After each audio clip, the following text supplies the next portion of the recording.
Hello friend, সবাইকে good morning. কেমন আছো সবাই? আশা করি ভালো আছো, আমিও ভালো আছি। তো দেখো, আজকে আমার বাবার বাড়ি মন্দির, এই যে রাধা ঠাকুর।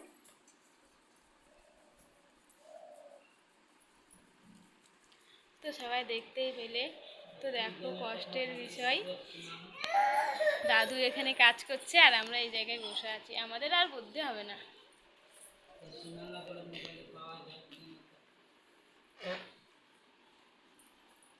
মন্দিরটা অনেক বড়, সাইডেই আমাদের বাড়ি। ওই যে বৌদি ওখানে রিলস করছে।